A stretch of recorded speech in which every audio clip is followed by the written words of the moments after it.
नमस्कार, सास बहू और सेंसेक्स में आप सभी का स्वागत है। मैं हूं सुमित। हफ्ते का पहला कारोबारी सत्र और भारतीय बाजारों में खुशखबरियां लगातार जारी है। पहला, अगले 5 दिनों में मॉनसून केरल में दस्तक देगा और साथ साथ नॉर्थ ईस्ट पहुंचेगा। और दूसरा, बाजार नए शिखर पर अभी कामकाज करता हुआ दिखाई पड़ रहा है। रिकॉर्ड स्तरों के करीब निफ्टी बैंक ट्रेड कर रहा है। लेकिन अगर आपका भी कोई सवाल है तो आप इस कार्यक्रम का हिस्सा बन सकते हैं। टोल फ्री नंबर आपकी स्क्रीन पर आपको दिख ही रहा है, 7045220000। इस पर आप सीधे सीधे मैसेज कर सकते हैं, कॉल कर सकते हैं, अपनी डिटेल भेज सकते हैं और साथ साथ इस कार्यक्रम का हिस्सा बन सकते हैं। पहले लौटते मार्केट्स की तरफ, जहां पे 23,080 के जोन्स पे यानी कि नए रिकॉर्ड स्तरों पर निफ्टी अभी कामकाज कर रहा है। 120 अंकों का उछाल निफ्टी में देखने को मिल रहा है। सेंसेक्स 450 अंकों पर आ चुका है। निफ्टी बैंक 621 अंक ऊपर कामकाज करता हुआ दिखाई पड़ेगा। यहां पर भी करीब करीब 1.25% का उछाल है। Mid cap small cap index में खरीदारी है, लेकिन फ्रंट लाइन इंडेक्स से थोड़ी कम। मिड कैप इंडेक्स करीब करीब 0.5% ऊपर, स्मॉल कैप करीब करीब 3/4% की बढ़त यहां पर देखने को मिले। तो मोर लेस इन लाइन है कह लीजिए आप फ्रंट लाइन इंडेक्स के। लेकिन एडवांस डिक्लाइन एक बार फिर से डिक्लाइन आपको ज्यादा दिखाई पड़ेंगे, एडवांसेस कम। जबकि बाजार नए रिकॉर्ड स्तरों पर है, लेकिन उसके बावजूद भी एडवांसेस कम है, डिक्लाइन ज्यादा। ये इंडिकेट करता है कि ब्रॉडर मार्केट्स के अंदर उतनी खरीदारी नहीं है जितनी फ्रंट लाइन इंडेक्स के अंदर देखने को मिल रही है। आज हम बातचीत करेंगे अविनाश गोरक्षाकर से, हमारे साथ मौजूद हैं। अविनाश जी, इनसे हम बातचीत करेंगे मार्केट्स को लेकर भी, आपके सवालों के जवाब भी लेंगे और साथ ही साथ उनका रुख रवैया भी समझेंगे। अविनाश सर, नमस्कार, स्वागत है कार्यक्रम में। एक लंबे अंतराल के बाद आपसे मुलाकात हो रही है। पहले तो मार्केट्स ऐसे जंक्चर पे खड़ा है, ऑल टाइम हाई पे बाजार है और साथ साथ मानसून भी दस्तक देने वाला है अगले 5 से 7 दिनों में। कैसे रीड कर रहे हो आप, क्या करें बाजार में अभी? नहीं, आई थिंक सुमित, बाजार का मूड पॉजिटिव है और मुझे लग रहा है कि इलेक्शन के रिजल्ट्स के बाद एक क्लियर डिसेसिव ट्रेंड आपको और मार्केट में तेजी का माहौल देखने को मिलेगा। मेरे ख्याल से कहीं ना कहीं आपको ये जगह देखना है कि स्टॉक स्पेसिफिक रवैया आपको अपनाना है और वहीं से आपको एक अच्छा अपसाइड मिलने की पॉसिबिलिटी है। तो आई थिंक कोई भी डिप आता है तो खरीदने का मौका समझना चाहिए। बाजार और ऊपर के लेवल छुएगा, ऐसा मुझे लगता है। तो अविनाश सर मान रहे हैं कि बाजार और ऊपर के लेवल छूता हुआ दिखाई पड़ सकता है। Avinash sir, pick and choose करना बड़ा मुश्किल हो रहा है। निफ्टी बैंक अपने ऑल टाइम हाई से करीब पहुंच गया है और बाकी स्टॉक स्पेसिफिक भी आप देखिए ना, एल&टी नए हाइस पर अभी है, टीसीएस एक अच्छी तेजी दिखा रहा है, पॉली कैब अभी कुछ दिन पहले ने आज भी इनफैक्ट नया ऑल टाइम हाई बनाया। सो स्टॉक स्पेसिफिक चूज करना बड़ा मुश्किल हो रहा है। अभी क्या थोड़ा वेट करें इस तरह के स्टॉक्स में या आउटराइटली जाना ठीक रहेगा? नहीं, मेरे ख्याल से अभी भी मौके काफी अच्छे हैं। In fact large cap mid cap में मेरे ख्याल से सिलेक्टिवली अभी भी बाइंग करने के लिए जगह है सुमित। मेरे ख्याल से रवैया ऐसा होना चाहिए कि टाइम फ्रेम थोड़ा लंबा रखे, 12 से 15 महीने का। तो मुझे लगता है कि रिस्क रिवॉर्ड अभी भी काफी स्टॉक्स में पॉजिटिव है। तो कई सारे स्टॉक में रिस्क रिवॉर्ड पॉजिटिव साइड पे दिखाई पड़ रहा है। चलिए एक बार जरा कंट्रीब्यूटर और लेकर आइए। आज एचडीएफसी बैंक आउटराइटली कंट्रीब्यूट कर रहा है। इनफैक्ट निफ्टी के और निफ्टी बैंक के दोनों ही में मेजर कंट्रीब्यूशन एचडीएफसी बैंक की तरफ से आता हुआ दिखाई पड़ रहा है। आईसीआईसी बैंक, इंडसइंड बैंक, ये बैंकिंग कंट्रीब्यूटर है और अदरवाइज निफ्टी में HDFC bank, ICICI bank, L and T और इंडसइंड बैंक, यहाँ से भी कंट्रीब्यूशन आ रहा है। तो HDFC bank and ICICI bank दोनों के दोनों आज मेजरली कंट्रीब्यूट करते हुए आपको दिखाई पड़ेंगे। ओके, हमारे साथ तमाम दर्शक भी मौजूद हैं, उनसे बातचीत कर लेते हैं। आज हम चलेंगे रायपुर, जहां पर हमारे साथ तृप्ति बुंदेला जी मौजूद हैं। हम चलेंगे पुणे, जहां पर हमारे साथ प्रज्ञा जी मौजूद हैं और साथ ही साथ आज हम चलेंगे कोलकाता, जहां पर हमारे साथ पौलमी जी मौजूद हैं। तीनों से हम बातचीत करेंगे। सबसे पहले चलते हैं रायपुर, तृप्ति जी के पास। तृप्ति जी नमस्कार, स्वागत है कार्यक्रम में। मैम, आप क्या करते हो, कब से हो मार्केट में? सर, मैं पहले अभी लेक्चरर थी, अभी मई में मैंने रिजाइन किया है, नए घर में शिफ्ट हुई हूँ इसलिए। और मैं सितंबर 20 से स्टार्ट किया सर मैंने शेयर मार्केट। नए घर से बातचीत कर रहे हो? सितंबर 20 से स्टार्ट किया सर। नहीं, अभी जहां आप बात कर रहे हो आपका नया घर है, राइट? जी जी सर, जी सर। चलिए, बहुत बहुत शुभकामनाएं मैम आपको आपके नए घर के लिए। आशा करते हैं और बड़े बड़े घर या और बड़े बड़े फ्लैट्स आप खरीदो आने वाले समय में। तो मैम, आप किस चीज के लेक्चरर थे? और मैं मैथमेटिक्स की अब मैं कोचिंग स्टार्ट करूंगी सर जी। मैथमेटिक्स के लेक्चरर थे आप? Yes yes yes. बहुत ही टफ, बहुत ही टफ। जिनको नहीं आता उनके लिए तो बहुत ही टफ। अच्छा, तो मैम कैसा है अब तक एक्सपीरियंस आपका मार्केट का? बहुत अच्छा सर मेरा, मतलब मुझे प्रॉफिट ही, पहले भी मैं बुक कर चुकी हूँ 2 लाख करीबन प्रॉफिट अपना, फिर नए से मैंने फिर स्टार्ट किया और अभी लिया है इरेडा मैंने, जिसमें मुझे बहुत अच्छा प्रॉफिट है। मतलब मेरा आईपीओ में आया था सर। ओके, 460 शेयर्स है 32 प्राइस पे मेरे। तो मैम इस चीज को आप मतलब एश्योर करके चल रहे हो ना तृप्ति मैम कि आने वाले समय में बाजार नीचे भी आएगा? अभी तो सिर्फ एक तरफा तेजी दिख रही है। जी जी जी सर, यही मेरा क्वेश्चन है एक्चुअली कि मैं इरेडा को कितना होल्ड करूं सर। क्योंकि अभी मेरे को बहुत अच्छा प्रॉफिट है उसमें। और कब तक मुझे होल्ड करना चाहिए इसको, कब सेल करना चाहिए? ओके, तो सबसे पहला सवाल अविनाश सर आयरेडा पर है। करीब करीब 32 रुपए के दाम पर 460 शेयर हैं। मुनाफा बहुत अच्छा है, एक तरफा चला भी है ये शेयर। अभी क्या करें? क्या थोड़ा प्रॉफिट बुक कर लें या एटलीस्ट कॉस्ट निकाल लें? क्या करें? नहीं, बिल्कुल देखिए, इनका बाइंग प्राइस बहुत ही निचले लेवल का है, 160 रुपए पर शेयर का प्रॉफिट है। तो मुझे लगता है कि कम से कम 20-25% का मुनाफा वसूल करे, अपना कैपिटल रिकवर करे, क्योंकि देखिए आने वाले 2 साल कंपनी के लिए बहुत बेहतरीन रहेंगे, उसमें कोई डाउट नहीं। कंपनी की ऑर्डर बुक अच्छी है, सोलर सेक्टर का जो फाइनेंसिंग इरेडा करता है, स्पेशली विंड एनर्जी, वहां पे रोड मैप बहुत क्लियर है। नई गवर्नमेंट भी आएगी तो मुझे लगता है कि बहुत सारे प्रोजेक्ट्स में अप्रूवल मिलेगा। तो यहाँ पे कम से कम 15-20% ये थोड़ा क्वांटिटी बुक कर ले और बैलेंस क्वांटिटी अगले 1.5-2 साल के लिए होल्ड करे। आगे का पोटेंशियल अभी यहाँ से भी काफी अच्छा लग रहा है। तो तृप्ति मैम, एटलीस्ट आप अपना कैपिटल निकाल लीजिए, ताकि अगर किसी भी सूरत में आपके शेयर नीचे भी आए तो आपका प्रॉफिट या क्या कॉस्ट तो निकल आई। बाकी के शेयरों को आप थ्रू आउट होल्ड करिए, आने वाले समय में इनकी अपॉर्चुनिटी देखिए और उसके हिसाब से आप आगे कॉल लेते रहिएगा। आगे भी आपसे बात करूंगा तृप्ति मैम। अब चलते हैं कोलकाता, वहाँ पर हमारे साथ पौलमी जी मौजूद हैं।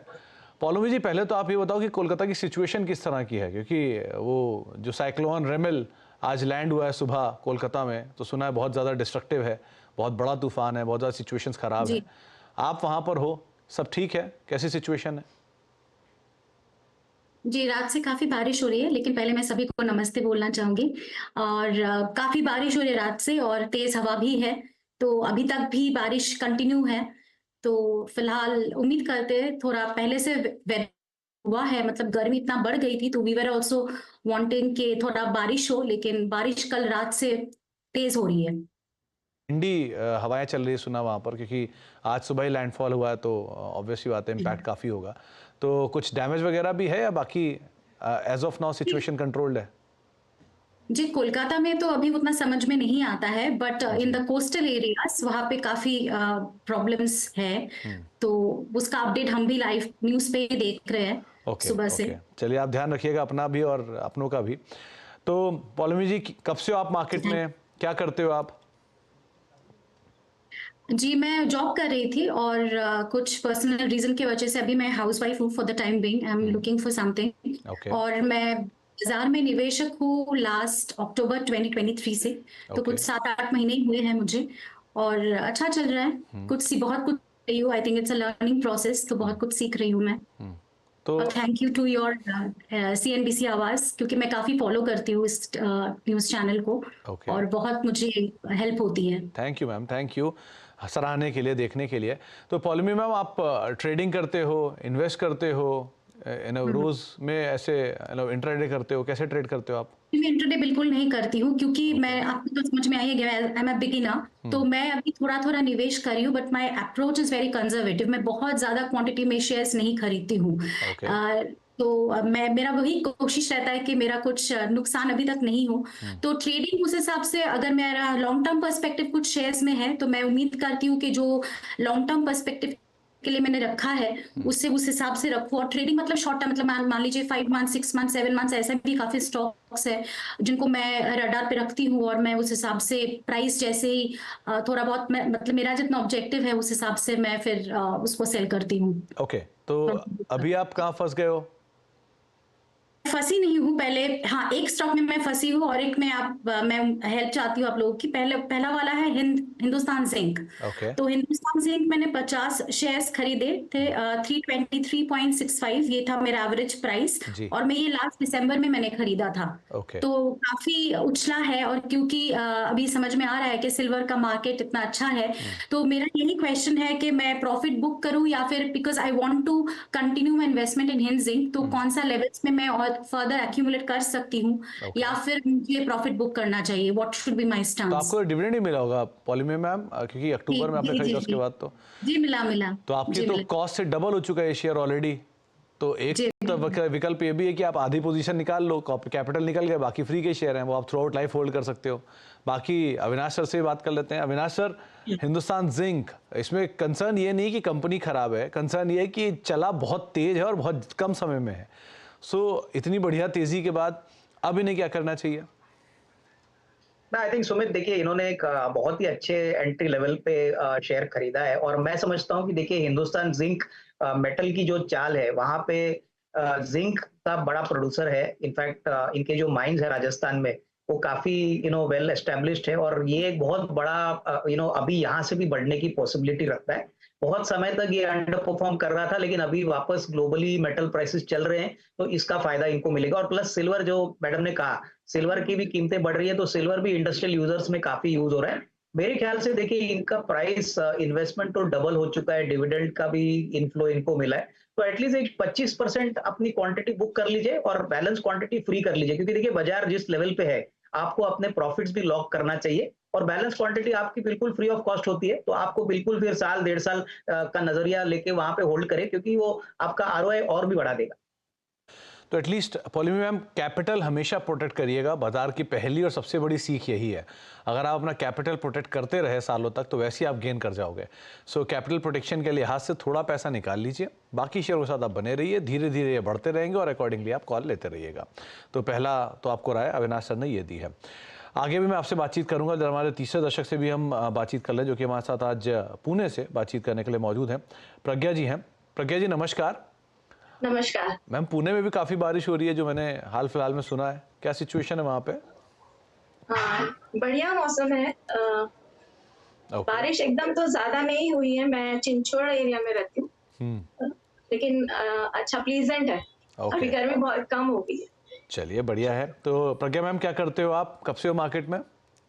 जी मैं भी टीचिंग जॉब में ही थी, लेकिन कुछ रिस्पॉन्सिबिलिटीज की वजह से मैंने जॉब लीव किया और अभी मैं कंटिन्यूस इसी में इन्वेस्टिंग कर रही हूँ शेयर मार्केट में।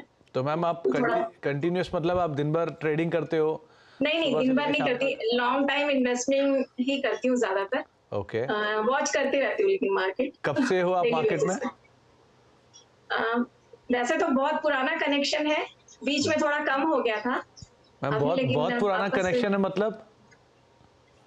जब मैं जॉब करती थी तो उतना नहीं कर पाते थे, खाली इन्वेस्टमेंट पे रहता था, पापा हेल्प करते थे तो देखते रहते थे, बीच बीच में बस प्रॉफिट बुक करते थे। ओके। लेकिन अब थोड़ा एक्टिवली कर रहे हैं। तो एक्टिवली कैसे करते हो आप? ट्रेडिंग करते हो आप, धीरे धीरे होल्ड करके रख लेते हो, प्रॉफिट आता तब निकलते हो, ऐसे करते हो? हाँ, इन्वेस्ट करते हैं, प्रॉफिट बुक करते हैं और अब थोड़ा ट्रेडिंग में भी इंटरेस्ट बढ़ रहा है। हाँ। तो लेकिन उसमें बहुत सेफ करना है, इसीलिए पूरा नॉलेज लेके और सीख के स्टार्ट करना है। चलिए, तो प्रज्ञा मैम कहाँ पर आपके सवाल है आज आप क्या पूछना चाह रहे हो? जी मेरे पास पारस डिफेंस है, ये मैंने मिड 23 में लिया था। ओके। 15 स्टॉक्स है मेरे पास 799 के प्राइस से। ठीक है। तो बीच में तो ये काफी कम था, काफी दिन नहीं बढ़ रहा था, लेकिन अभी थोड़ा प्रॉफिट हुआ है मुझे। तो मैं यही पूछना चाहती हूँ कि मैं इसको कंटिन्यू करूँ, एड ऑन करूँ या फिर थोड़ा प्रॉफिट बुक कर लूँ? तो प्रज्ञा मैम जब नीचे आया था तब आपने नहीं सोचा था इसे ऐड करने का? नहीं सोचा था सर, क्योंकि बाकी इन्वेस्टमेंट थे। ओके। इसीलिए नहीं किया मैंने ऐड ऑन।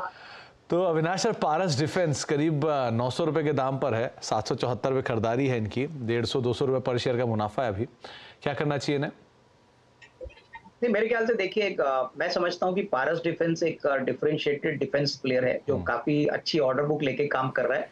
मैनेजमेंट की कमेंट्री भी बहुत स्ट्रांग है और मुझे लग रहा है कि अगले 1.5-2 साल के लिए जो ग्रोथ पोटेंशियल है पारस डिफेंस का वो बहुत ही बढ़िया है। मेरे ख्याल से अगर ये थोड़ा सा 12 से 15 महीने का टाइम फ्रेम इन्वेस्टमेंट रखती है तो मुझे लगता है कि इनको कम से कम 1100-1200 का भी फेयर वैल्यू मिल सकता है। तो थोड़ा सा इंतजार करिए, इनकी क्वांटिटी कम है तो मैं इनको सेल करने की राय बिल्कुल नहीं दूंगा, बट हाँ if you can hold for 12 to 15 months around 1050 to 1100 का एक फेयर वैल्यू बन सकता है। तो यहाँ पे होल्ड करें, बहुत ही अच्छे प्रोस्पेक्ट्स है अगले 1.5-2 साल। बने रहें आप मैम आने वाले समय के लिए भी, और अविनाश मान रहे हैं कि शायद अभी भी प्रोस्पेक्ट यहाँ पे खुलता हुआ और दिखाई पड़ सकता है। आपकी क्वांटिटी कम है तो इसलिए प्रॉफिट तो बुक मत करिए, एटलीस्ट आप होल्ड करिए, वो ज़्यादा बेहतर रहेगा।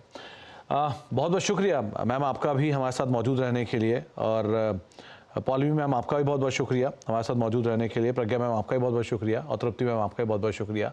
आज समय का अभाव, वरना आप लोग से और बात करते हैं। और अविनाश सर बहुत बहुत शुक्रिया आपका भी हमारे साथ मौजूद रहने के लिए और सभी दर्शकों के सवालों के जवाब देने के लिए और बाज़ारों पर अपनी राय रखने के लिए। जाने से पहले एक और इम्पॉर्टेंट अपडेट जहां पर अब हिंडाल्को के नंबर्स आए हैं और हिंडाल्को के नंबर से बातचीत करने के लिए कंपनी की मैनेजमेंट हमारे साथ मौजूद है। Q4 में कंपनी के नंबर्स बेटर रहे हैं, मुनाफा 32%, EBITDA 25% ग्रोथ रहा है, मार्जिन भी 2.5% के आसपास बढ़ी है, 12% के आसपास हुआ। हालांकि आय जो रही है वो ग्रोथ फ्लैटिश साइड पर रही है। नंबर से बातचीत करने के लिए हमारे साथ कंपनी के MD सतीश पाई सर मौजूद हैं। तो सतीश सर नमस्कार, स्वागत है कार्यक्रम में। पहले तो नंबर्स में, जहां पर चौथी तिमाही के नंबर्स में एक अच्छा टेलविंड रहा है, क्या ये मेटल प्राइसेस का एक अपस्विंग वो कंपनी को कामकाज करके दे रहा है, या फिर ओवरऑल जो ऑपरेशनल एफिशिएंसी है वो कंपनी के लिए कामकाज कर रही है, मार्जिन भी इंप्रूव हुए हैं? कैसे रहे तिमाही के नंबर्स, क्या की हाईलाइट रहे? हाँ, आप जैसे बोल रहे हैं Q4 हमारे लिए काफी अच्छा क्वार्टर था। तो अगर पूरा साल को देखें तो FY24 हमारे हिंडाल्को के लिए बहुत अच्छा साल निकला। अगर हम देखें, कॉपर बिजनेस सबसे बढ़िया परफॉर्मेंस दिया है। Q4 में उन्होंने 776 करोड़ EBITDA किया। उनका सेल्स, कॉपर रॉड का भी काफी डिमांड अच्छा था। तो कॉपर का परफॉर्मेंस मैं खास तरीके से एम्फसाइज करना चाहता हूं। तो अगर आप एल्यूमिनियम देखें, एल्यूमिनियम अपस्ट्रीम का परफॉर्मेंस काफी स्ट्रांग था। एल्यूमिनियम डाउनस्ट्रीम Q2, Q3 काफी वीक था, पर Q4 में बहुत स्ट्रांगली बाउंस बैक किया है। तो इसलिए अगर आप पूरा हिंडाल्को का बिजनेस देखें गोइंग इनटू FY25, मैं काफी ऑप्टिमिस्टिक हूं, क्योंकि आप जैसे बोल रहे हैं कि कमोडिटी के प्राइसेस भी अभी काफी स्ट्रांग है, हमारा ऑपरेशंस भी काफी स्टेडी है, और बहुत एल्यूमिनियम और कॉपर का डिमांड मार्केट में बहुत अच्छा है। तो सतीश सर, क्योंकि डिमांड अच्छा है और प्राइसेस टेलविंड दे रहे हैं, इसको आप केपेक्स से कैसे कॉम्प्लीमेंट करेंगे? इंडियन केपेक्स मार्केट को अगर देखें तो आप इंडिया में कैसा केपेक्स लेकर आ रहे हैं, क्या एक्सपेंशन प्लान्स हैं, और FY25 से कंपनी का जो डेट लेवल है वो कितना बढ़ेगा अगर आप केपेक्स एक्सपैंड कर रहे हैं तो? हमारा प्लान ऐसे है, अगर दो बैलेंस शीट को आपको थोड़ा सेपरेटली देखना पड़ेगा, नोवेलिस और हिंडाल्को को। अगर हिंडाल्को का अगर आप बैलेंस शीट देखें तो इस साल हमारा कैपेक्स का गाइडेंस अबाउट 6,000 करोड़ है। अभी अगले 2-3 साल ये 6-7,000 करोड़ लेवल पे हमारा कैपेक्स रहेगा, क्योंकि काफी ऑर्गेनिक प्रोजेक्ट्स बोथ कॉपर और एल्यूमिनियम में हमारा प्लान है। और हमारे एस्टिमेट है कि ये हमारा जो बैलेंस शीट का स्ट्रेंथ है, ये सब कैपेक्स हम लोग इंटरनल एक्रूवल से कर सकेंगे। तो हाँ, बैलेंस शीट में डेट बढ़ेगा नहीं, और काफी चांस है कि अगर LME ऐसे ही रहे तो और भी डेट कम सकता है। और एक इम्पॉर्टेंट पार्ट की जो LME का स्प्रेड है, जिसकी भी आप बात भी कर रहे हैं, उसमें कॉपर और एल्यूमिनियम के प्राइस के ट्रेंड्स किस तरह की सिचुएशन दिखा रहे हैं? क्या मान के चलें कि जो एक एग्जॉर्बिटेंट तेजी कॉपर के प्राइसेस में रही है, ये आगे भी शायद कैरी करेगी अभी? नहीं, ऐसे नहीं होता है। हम लोग ये काफी वोलेटाइल है।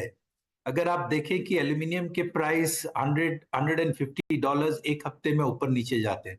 हमारा फोकस क्या है कि डिमांड अच्छा है, हमारे ऑपरेशंस और कॉस्ट ऑफ प्रोडक्शन को हम कंट्रोल पे रखते हैं, और LME को हम ज्यादा कंट्रोल नहीं कर सकते हैं। हमारा अभी जो एस्टिमेट है कि हम लोग जब ये ईयर स्टार्ट किया था कि LME 2300 to 2500 के रेंज में रहेगा। अगर इस रेंज पे रहा तो हम अपना एनुअल बजट और जो प्लान है हम लोग एग्जीक्यूट करेंगे। अगर LME इससे ऊपर गया तो प्रॉफिटेबिलिटी तो बढ़ जाएगी, पर हम उस बेसिस पे हमारा प्लानिंग नहीं करते हैं। हम 2300 to 2500 LME पे प्लान किया है। तो सर, कॉपर की जो डिमांड की सिचुएशन है वो किस तरह की है? क्या मतलब ये मान के चलें कि एक स्ट्रॉन्ग डिमांड का टेलविंड कैरी कर रहा है कॉपर को, और ये शायद FY25 में भी कंटिन्यू करना चाहिए इसके प्राइसिंग में? हमारे कस्टमर को सर्व करने के लिए इंडिया में अगर आप देखें, इस साल हम लोग ने 500 KT के ऊपर कॉपर सेल्स किया है।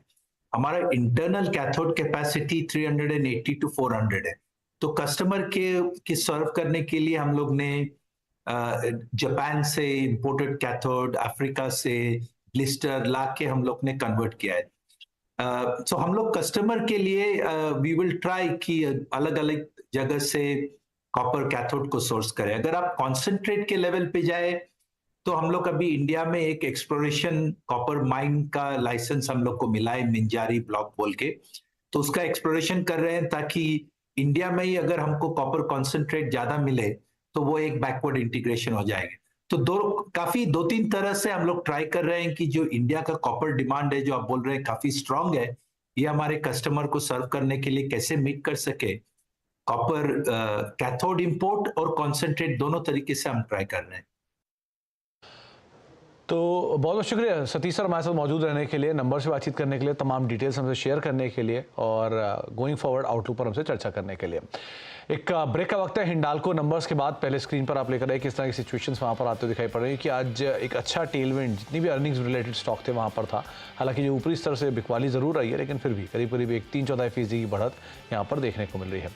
ब्रेक के बाद लौटेंगे और आगे भी स्टॉक्स पर चर्चा जारी रखेंगे।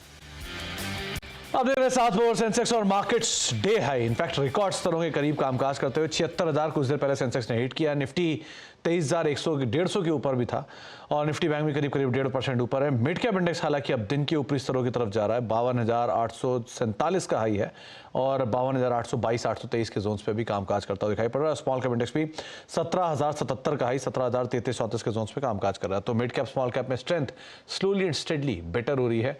एडवांस डिक्लाइन में अभी भी डिक्लाइन ज़्यादा है एडवांस के कंपैरिजन में, लेकिन मार्केट्स के अंदर थोड़ी रफ्तार जो है वो ब्रॉडर मार्केट्स में बढ़ रही है। लेकिन फ्रंट लाइन इंडेक्स और डे हाई पे रादर नए ऑल टाइम हाई पे कामकाज कर रहे हैं। ब्रेक और ब्रेक के उस पार मिड कैप मंत्रा।